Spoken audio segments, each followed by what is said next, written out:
Good morning, you listen to FortDaily.net, and I'm Kemp Harr. I'm at the StarNet meeting in Tucson, and I'm with Steve Cloud, the chairman of StarNet. Steve, how you doing? Doing great, Kemp. Thank you very much for having me here. It's good to see you and Kathy here.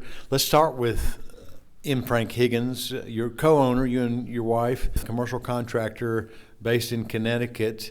And I know you've got a big hospital business project going on right now. Tell us, how's business?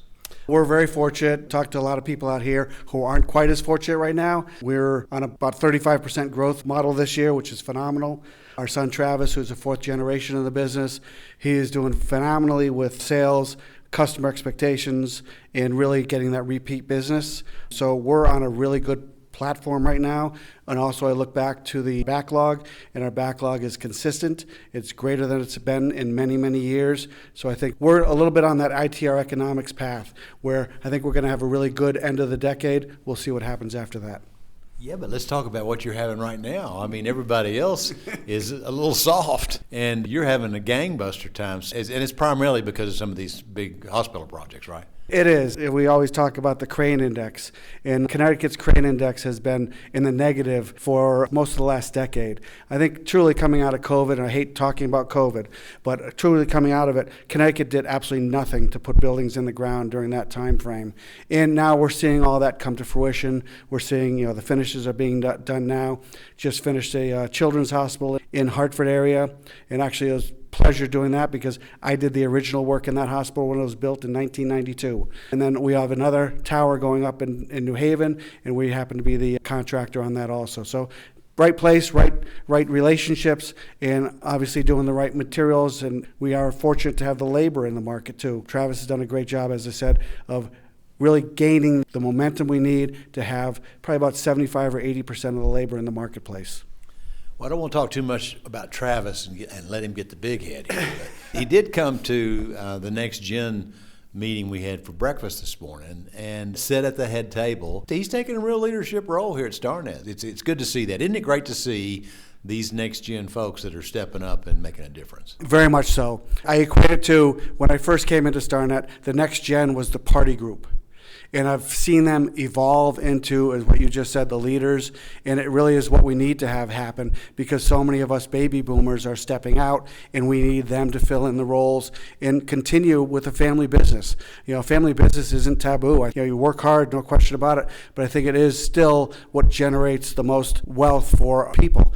Private equity in our industry, there's a role for it, and I hope that role continues in a positive way, but I'm still a big family business person. So let's talk one more thing about Frank Higgins. One of the things that your wife does really well is she engages with A&D. You just had a big Halloween gathering. You had a whole bunch of vendors in. Talk a little bit about that.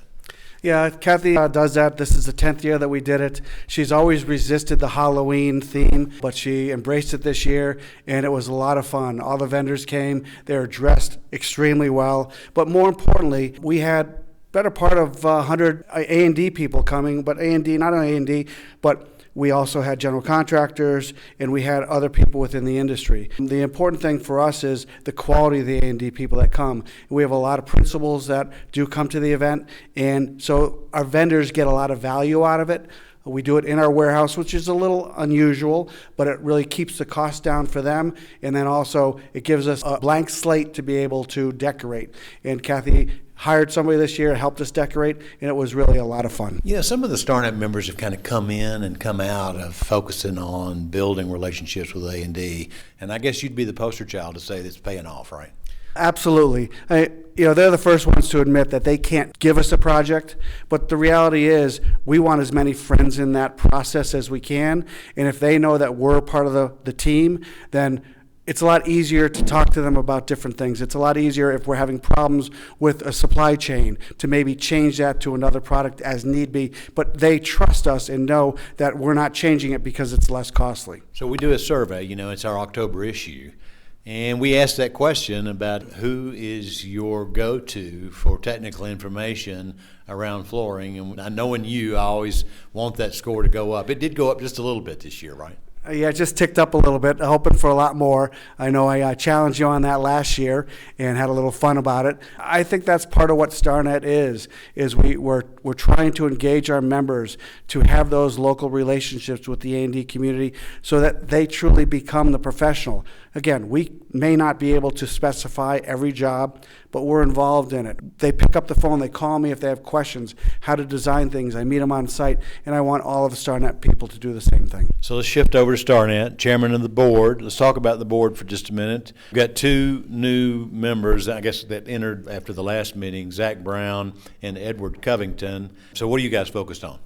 We're always focused on the same things, trying to bring the most value to our members and our vendors. In Atlanta in January, we had our annual planning meeting. We had a consultant come in and try to help us through what would be the way to set StarNet up for the next 5 years.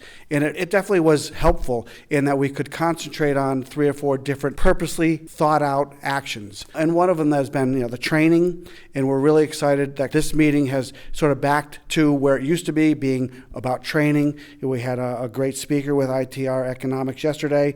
We had Sloan Bailey, the attorney, in here today talking about different contract issues. Whitney Welsh is here trying to help us with organizing the local offices to think in certain ways which will benefit them in the end result. So I'm happy to get back to that, but also it's really coming down to the board working with the vendors and trying to figure out what more we can do to bring value. We have an exciting announcement that will probably be coming out a little bit later on today, where we're doing a road show to bring things a little bit more regional, and that's working with a vendor or 2 vendors and specifically hitting regions to get more people involved. And again, it's around education, it's around strategy, it's around there's about 10 different items that they can choose from themselves to present to the local people. And you've got a little new energy around member engagement as well, right? Yes, membership is always a challenge. There's no question about it. And with today's industry, what's happening, it is a challenge. But I think with Caitlin, who's involved in our education, I think those are things that really engage the member and keep them wanting to come back for more. That's what we need to do. Again,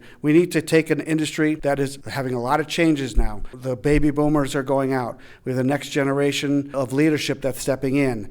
Some of them have a lot of education, some of them don't. How do we raise the tide for everybody? All right, Steve, well, I appreciate you spending time with us and giving us a rundown on what's going on both at StarNet and in Frank Higgins. Again, been talking to Steve Cloud in Tucson, and you've been listening to Kemp Harr and FloorDaily.net.